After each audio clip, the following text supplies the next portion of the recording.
그리스도의 책임이라는 말씀을 하나님 말씀 선포하겠습니다. 우리가 사는 시대는 사회적 문제가 발생하면 누구도 책임을 지려고 하지 않는 그런 이기적인 시대에 살고 있습니다. 대부분의 사람들이 자신의 권한, 권리 이런 걸 주장하는 걸 좋아하지만 어떤 문제가 발생하면 정말 책임감 있게 그것을 사회적인 책임을 지지 않기 때문에 우리가 있는 조직이나 사회가 더욱 어려워지고 힘든 것을 보게 돼요. 현대 기독교의 탁월한 복음주의자이고 신학자인 존 스토튼 목사님이 이런 책을 썼습니다. 바로 현대 사회의 문제와 대응하 그리고 그리스도의 책임이라는 책을 썼습니다. 오래전에 책인데요. 현대 사회의 문제 그리고 그리스도의 책임이라는 책을 썼는데 이 책에서 우리 그리스도인들이 직면하는 다양한 사회적 이슈들이 있잖아요. 그것을 기독교적인 어떤 조망과 분석으로 이거를 잘 써놨는데요. 인권 문제 그리고 환경 문제 또 무슨 문제 있을까요? 부의 불균형 그리고 실업 문제, 생명공학, 페미니즘, 포스터니즘 이런 다양한 급변하는 그런 현대적 이슈에 대해서 그리스도는 어떻게 대응해야 되고 그리고 어떻게 이거를 우리가 이해해야 되는지를 이야기하고 있습니다. 우리 믿음의 사람들은 이런 사회적, 종교적 그리고 정치적, 환경 이슈에 대해서 맹목적으로 아무 생각 없이 살지 말고 성경적 관점으로 그리스도의 책임과 역할을 하라고 이분은 우리에게 조언을 하고 있어요. 그럴 때에 우리가 사회적으로 좀 더욱더 건강해진다고 말하고 있습니다. 예수님은 제자들에게 세상에 너희는 빛이다 그리고 소금이라 이렇게 말씀하셨어요. 여러분이 세상에 빛이고 소금이라는 것은 바로 이런 세상의 이런 사회적인 문제에 대해서 방관하지 말고 바로 그리스도의 책임을 다하는 것이에요. 우리가 예수님을 믿고 날마다 예수님과 사귀잖아요. 교제를 하지 않습니까? 그러면 하나님과 세상에 대한 적어도 그리스도의 책임감을 가지고 살아가야 되는 것입니다. 이것이 바로 세상의 빛과 소금으로 살아가는 거예요. 그렇다면 책임 있는 그리스도는 어떤 모습으로 우리가 일상을 살아갈까 함께 있습니다. 백성의 책임은 영적 파수꾼의 경을 듣고 행동해야 되는 것이죠. 그렇죠? 하나님의 백성들 있습니다. 백성들의 책임이 있습니다. 그들은 바로 영적 파수꾼의 경을 들을 때에 믿음으로 우리 삶에 적용해야 할 책임이 있는 거예요. 우리 4절 말씀 함께 있습니다. 어떤 사람이 그 나팔 소리를 분명히 듣고서도 경고를 무시해서 적군이 이를 이뤄 그를 덮치면 그가 죽는 것은 자기 탓이다 라고 했습니다. 우리나라는 한국 전쟁이 70년 전에 일어났고 지금은 휴전 상태예요. 그러니까 언제든지 전쟁이 일어나도 이상하지 않는 그런 나라입니다. 여러분 국방 한계선에 가보셨습니까? DMZ에 가보면 철책선이 쫙 있잖아요. 그 철책선을 지켰던 우리 교회 청년도 있지만 거기 보면 경계병이 있습니다. 경계병들이 북한군이 오는 자는지를 아주 눈을 크게 부릅뜨고 관찰하고 경계를 하죠. 그러니까 요즘은 근데 군인 수가 확 줄어가지고 AI 로봇가 경계를 쓴다고 하더라고요. 그처럼 이 경계병이 바로 성경에 나오는 파수꾼이에요. 예수에는 성벽을 지키는 파수꾼이나 경계병이나 똑같은 사람입니다. 하나님의 백성은 이 파수꾼의 경고를 들었을 때 그런 아무런 반응이 있는 것이 아니라 그 전쟁을 준비하든지 아니면 도망가지 해야지만 우리가 살 수 있다고 성경 말하고 있어요. 이것이 하나님의 백성들이 해야 할 책임이라는 것이죠. 우리나라에도 우리에게 주변에는 많은 파수꾼이 있습니다. 우리에게 예를 들면 경찰관이라든지 아니면 기상 예보관이라든지 그리고 소방관 이런 분들이 우리에게 위험을 알려주잖아요. 그 위험을 우리가 준비하면 그 경고를 들으면 어떻게 돼요? 우리를 안전지킬 수 있지만 그렇지 않으면 우리가 큰 사고를 겪을 수 있고 위기를 겪을 수가 있는 거예요. 몇 달 전에 큰 태풍이 왔잖아요. 그럼에도 불구하고 바닷가 놀러 간 분이 계시더라고요. 그래서 큰 피해를 입은 생명을 잃은 분들도 있는 것을 보게 돼요. 우리가 다양한 방법으로 현대의 파수꾼들이 많습니다. 그리고 우리의 영혼을 지키는 영혼의 파수꾼들이 있어요. 하나님께서는 매일마다 영적인 파수꾼을 통해서 영적인 위험을 경고하세요. 하지만 대부분의 그리스도인들이 영적 파수꾼의 경고를 가볍게 여기고 무시할 때가 많습니다. 그래서 큰 위기와 어려움을 겪을 때가 많아요. 하나님께서는 남유다 백성들에게 예레미야라는 파수꾼을 보내셨어요. 그리고 저 바벨론에 있는 에스겔에게를 통해 에스겔이라는 파수꾼을 보내셔서 백성들에게 아주 매섭게 책망하셨어요. 우상 숭배하지 말라. 교만하지 말라. 그리고 언약을 지켜라. 안식일을 거룩하게 지켜라. 십계명을 지켜라 라는 말씀을 계속적으로 선포하셨어요. 하지만 안타깝게도 하나님의 백성은 끝까지 하나님의 경고를 들었지만 무시합니다. 자신의 우상을 만들어서, 탐욕을 만들어서 음란하게 하나님을 욕되게 보이고 하나님 마음을 아프게 하는 것이죠. 그래서 하나님께서 어쩔 수 없이 전쟁을 통해서 그들의 모든 것들, 하나님보다 더 좋아하는 모든 것들을 다 빼앗아가요. 이 모든 재앙은 하나님의 책임이 아니라 바로 하나님의 경고를 무시한 백성들의 책임이라고 성경은 말하고 있어요. 하나님은 오늘날에도 우리에게 영적 파수꾼을 통해서 경고하세요. 하나님보다 자신을 더 좋아하지 말라고 말씀하세요. 자, 우리는 하나님을 경배하든지 아니면 자신을 숭배하든지 이 두 가지예요. 사실 우상 숭배라는 것은 자신을 가장 아끼는 거예요. 하나님보다 자기가 좋아하는 걸 더 귀하게 여기는 거예요. 세상의 즐거움, 문화, 여행, 즐거움보다 더 하나님 언약을 더 기뻐하라고 성경은 말하고 있습니다. 다시 말하면 영성 관리를 잘하라는 거예요. 누가복음 12장에 보니까 예수님께서 신실하고 지혜로운 청지기를 받을 복에 대해서 그리고 책임에 대해서 말하고 있습니다. 어느 날 한 주인이 여행을 떠났어요. 그러면서 그 집안에 있는 한 종에게 재산을 다 맡기고 집안 사람들에게 모든 것을 다 맡겼습니다. 여행 가면서 그 집 종에게 부탁을 했어요. 내가 올 때까지 이 집안일과 이 재산을 잘 관리했으면 좋겠다. 그리고 떠났습니다. 근데 예상보다 일찍 그 집주인이 왔어요. 근데 감사하게 그 종이 그 주인의 말에 잘 순종해서 재산도 잘 관리하고 거기에 있는 집사람들을 잘 관리했어요. 그러니까 너무너무 주인이 너무 기뻤어요. 그래서 그 종에게 자신에 있는 모든 자산을 다 맡겼습니다.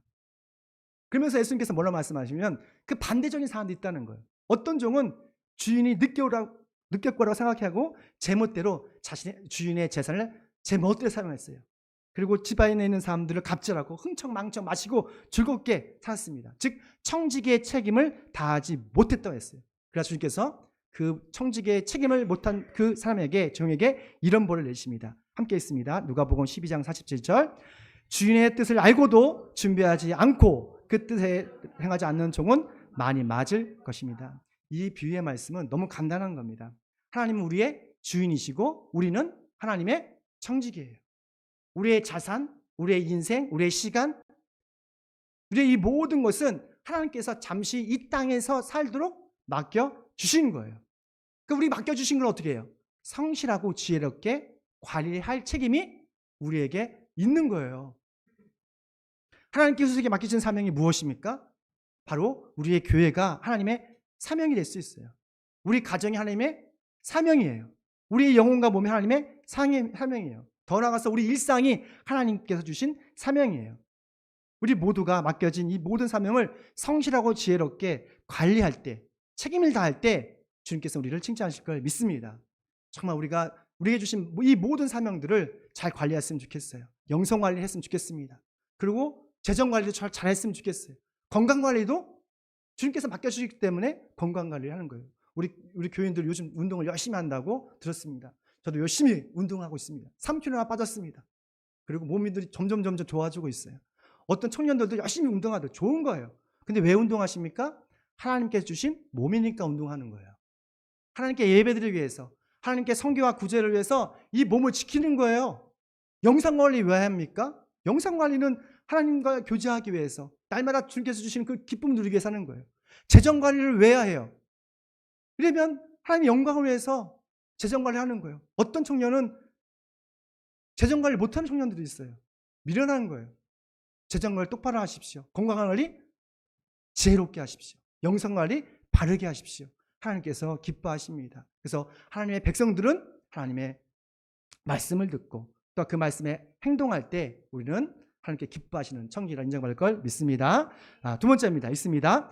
파수꾼의 책임은 하나님의 음성을 듣고 행동하는 겁니다. 영적 파수꾼이 있습니다. 하나님의 백성이 있고, 이거는 영적 파수꾼의 책임은 무엇보다도 하나님의 음성을 들어야 한다고 말하고 있어요. 하나님의 음성은 멀리 있는 것이 아닙니다. 바로 오늘 이 시간 이 말씀을 통해서 우리에게 말씀하고 있어요.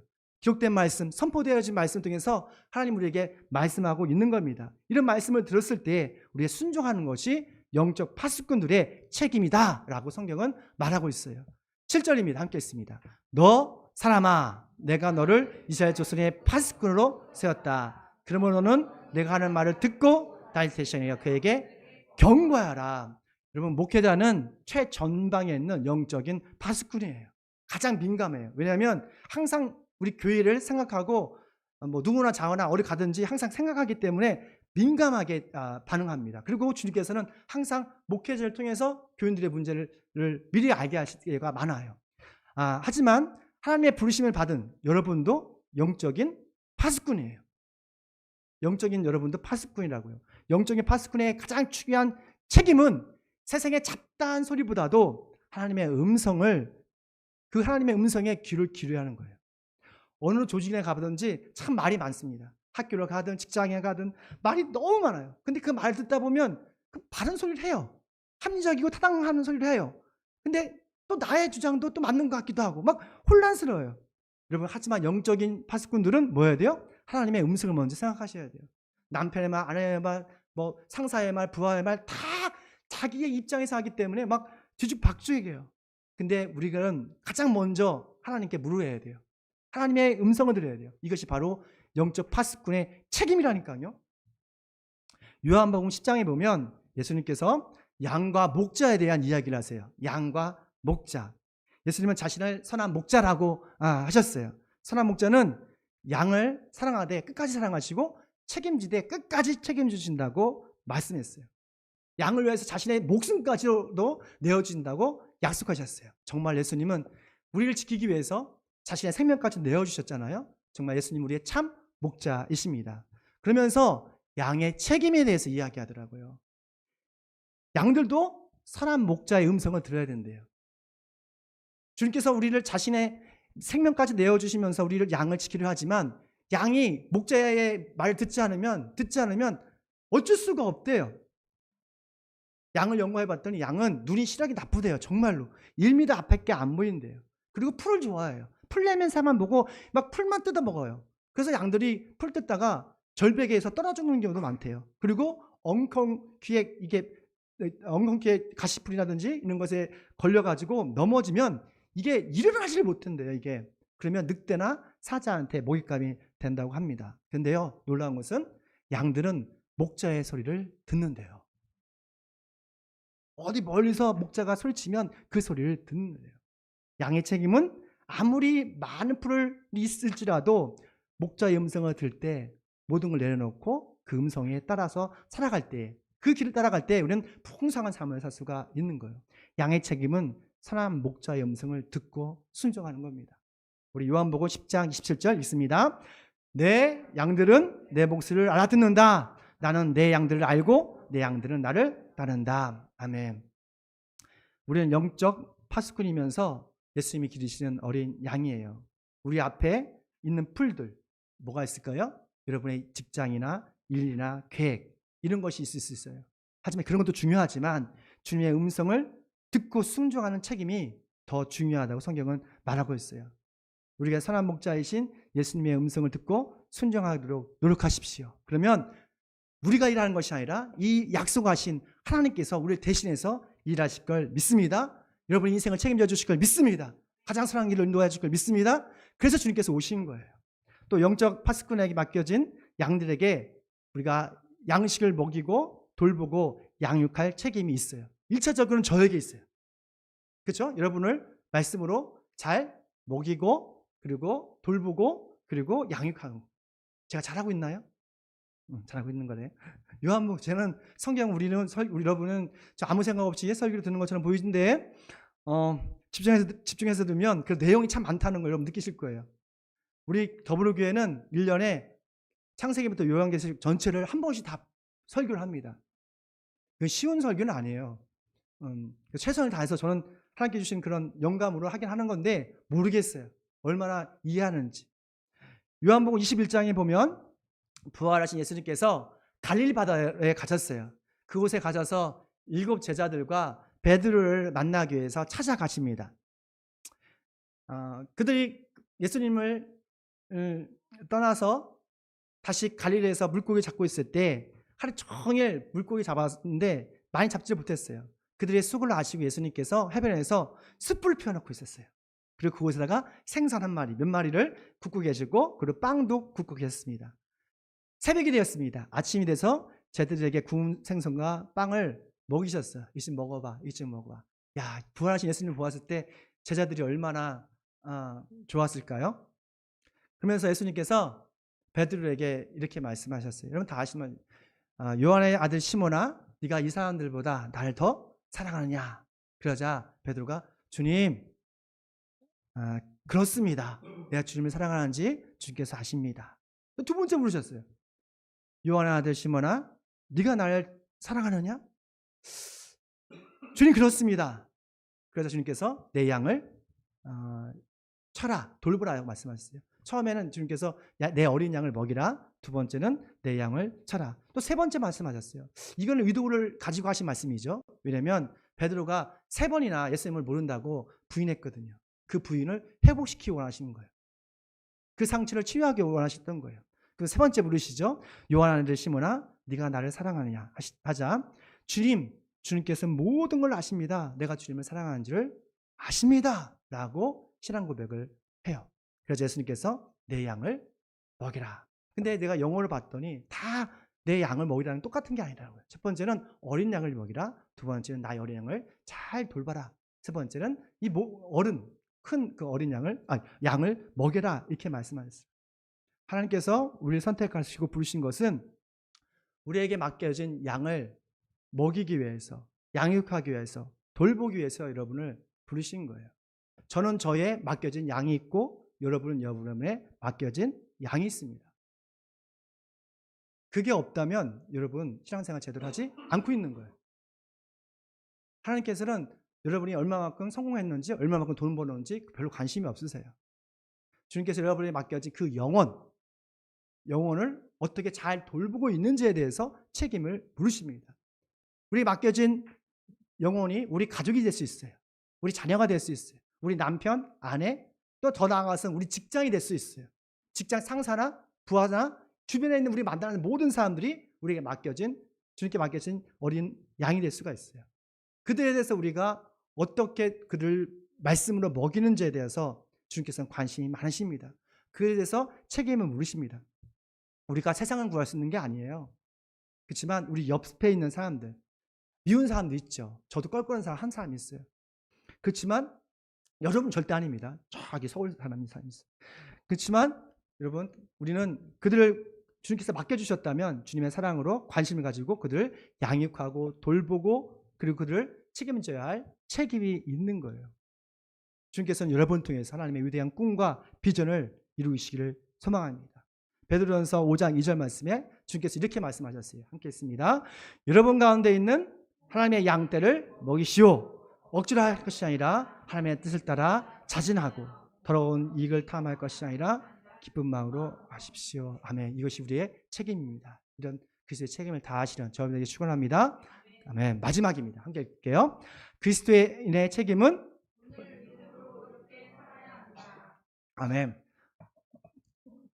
죄송합니다. 이게 제가 설교를 의도적으로 이렇게 막 여러 부담감을 주기 위해서 한 것이 아니라 주일날 전에 저는 말씀을 준비하는데 좀 많이 부담감을 주는 것 같아요. 하지만 말씀이니까 그렇게 전하는 겁니다. 그리스도인의 책임은 오늘 과거가 아니라 오늘 믿음으로 이렇게 사는 겁니다. 우리가 교회와 세상에 대한 영적 책임감을 느끼지만 제 자신을 볼 때, 우리 스스로 볼 때 무엇 하나 할 수 있는 게 없어요. 그럼 무기력함을 느낄 때가 참 많아요. 그럴 때 하나님께서 우리를 회복하는 메시지를 보내주시는 걸 보게 돼요. 우리 11절 말씀이에요. 시작. 내가 내 삶을 두고 맹세한다. 난 악인이 주는 것을 기뻐하지 않고 오히려 주는 것을 기뻐하지 않고 오히려 악인이 그의 길에서 돌이켜 떠나 사는 것을 기뻐한다. 너희는 돌이켜라. 너희는 그 악한 길에서 돌이켜 떠나가라. 아멘. 하나님의 회복하심은 회개로부터 시작됩니다. 주님께서 영적 파수꾼을 통해서 우리에게 많은 어떤 잘못과 실수와 아주 고집스러움과 이런 것을 뺏을까 책망하실 때가 있어요. 그것은 우리를 주눅들게 하는 것이 아니라 우리의 죄와 잘못을 깨닫고 회개해서 하나님의 자녀로 다시 회복시켜 주기 위해서 하나님의 자녀를 회복시켜주셔서 풍성한 삶을 살기 위해서 우리에게 말씀하시는 거예요. 마태복음 11장에 보니까 예수님께서 고라신과 벳세대에 정말 많은 기적을 베푸셨어요. 많은 기적을. 근데 하나님의 나라를 선포해도 그들이 하나님을 믿지 않는 거예요. 예수를 믿지 않는 거예요. 그러니까 마을 사람들은 자신의 악한 습관을 회개하지 않고 믿지 않으니까 예수님께 너무 화가 나셨어요. 그러면서 저주를 하시더라고요. 너 벳세대야, 가버나움이야. 너희들이 이런 말씀과 기적을 소돔에서 선포했다면 그들이 벌써 나에게 돌아왔을 것이다. 너희들은 소돔보다 더 크게 심판을 받을 것이다 라고 말씀하셨어요. 그러니까 중요한 것은 주님께서 우리에게 경고의 말씀을 전하실 때에 그 말씀을 듣고 언짢을 필요가 없어요. 그때 바로 우리는 그렇습니다, 주님의 말씀이 맞습니다 라고 회개하고 인정할 때 우리는 그때부터 우리는 새로운 인생을 살 수가 있는 거예요. 주님께서 우리 가끔 말씀을 통해서 우리 주변에 있는 사람들 중에서 우리 잘못을 깨닫게 할 때가 있어요. 그때 뭐 해야 돼요? 말대꾸하는 것이 아니라 예 그렇습니다, 다윗처럼 예 그렇습니다, 나의 잘못입니다 라고 회개하고 조금씩 예수 그리스도의 성품을 닮아갈 때에 하나님의 놀라운 기적을 경험하게 될 것입니다. 하나님은 회개한 사람을 미워하지 않으세요. 회개하는 사람, 자신의 죄를 고백하는 사람을 싫어하지 않으세요. 하나님은 의로우시고 신실하셔서 하나님께 죄를 고백하는 사람을 기뻐하신다 했어요. 그리고 그들의 모든 죄를 깨끗게 하신다 했어요. 흰 눈보다도 양털보다도 동이 서에서 먼 것처럼 우리의 모든 죄를 멀리 하신다 했어요. 그 다음에 중요한 건 뭐예요? 바로 예수님의 모습을 닮아가는 거예요. 조금씩 우리 말과 행동에서 예수님의 형상을 닮아가는 거예요. 그러면 놀라운 하나님의 능력을 경험하게 됩니다. 바로 과거의 죄가 아니라 오늘 의롭게 살 수 있는 기회를 주시는 것이죠. 에스겔서 33장 12절 말씀 있습니다. 이라고 해도 죄를 짓는 날에는 과거의 의가 그를 구원하지 못하고 악이라고 해도 자인의 죄에서 떠나는 과거의 악이 그를 넘어뜨리지 못하라. 주님께서 명령하신 거죠. 그러니까 회개한 사람은 과거의 은혜가, 과거의 실수를 살아간 것이 아니라 바로 오늘 은혜, 오늘 받은 은혜로 살아간다는 거예요. 하나님은 회개한 사람에게 어제의 의로움이 아니라 오늘의 의로움으로 살 수 있는 기회를 주십니다. 그러면 주님께 회개한 사람은 하나님과 세상에 어떤 책임이 있을까? 바로 하나님을 사랑하고 이웃을 사랑할 책임이 있는 거예요. 마태복음 22장에 보니까 한 율법학자가 예수님께 찾아갑니다. 율법 중에 최고의 율법이 뭡니까? 딱 하니까 예수님께서 네 마음과 뜻과 생명을 다해서 누굴 사랑하라? 하나님을 사랑하라. 그리고 네 이웃을 내 몸처럼 사랑하라. 압축하면 사랑이라는 단어가 나왔어요. 왜냐하면 예수님께서 우리를 그렇게 사랑하셨기 때문에 명령하시는 거예요. 그냥 말씀하시는 거 아니라 예수님께서 우리를 그렇게 사랑하셨기 때문에 예수님께서 감히 그렇게 말씀하실 수 있는 거예요. 이 모든 것이 율법의 율법이다. 하나님이 사랑하는 건 뭡니까? 간단합니다. 복음에 대해서 책임을 지는 거예요. 세상 사람들에게 복음을 전할 책임, 이것이 바로 하나님을 사랑하는 겁니다. 또한 이웃을 사랑하는 것, 좀 넓은 의미로 보면 우리가 공존하는 자연과 환경을 책임지는 거예요. 그러니까 요즘 제가 충격을 받은 게 있습니다. 환경 스페셜이라고 그거를 다큐를 봤는데 우리나라에 면적이 20배가 넘는 그런 쓰레기 더미가 그 태평양 그 한가운데 바다에 있더라고요. 그것뿐 아니라 여러 군데에 막 쓰레기가 플라스틱이 차고 넘친대요. 그리고 물고기 40% 이상이 그 몸 안에 다 플라스틱이 들어가 있다 하대요. 심지어는 미생물까지도 플라스틱이 들어갔대요. 여러분 놀라지 마십시오. 여러분은 매주일마다 이런 플라스틱 하나씩 먹고 있대요. 매주마다. 너무 큰가? 카드, 이만한 카드 있잖아요. 이만한 카드 한 장 정도는 매주 여러분이 먹고 있대요. 여러분이 생선이나 뭘 먹을 때마다 이 여러분의 몸에 다 추적이 되고 있대요. 그럼 이 플라스틱이 우리 몸에 넣으면 많은 질병을 걸린다고 합니다. 우리는 하나님의 창조하신 환경에 책임이 있어요. 내가 무슨 환경운동가처럼 보이지만 정말 심각해서 그렇습니다. 환경에 대한 책임이 다하는 것은 하나님의 뜻이에요.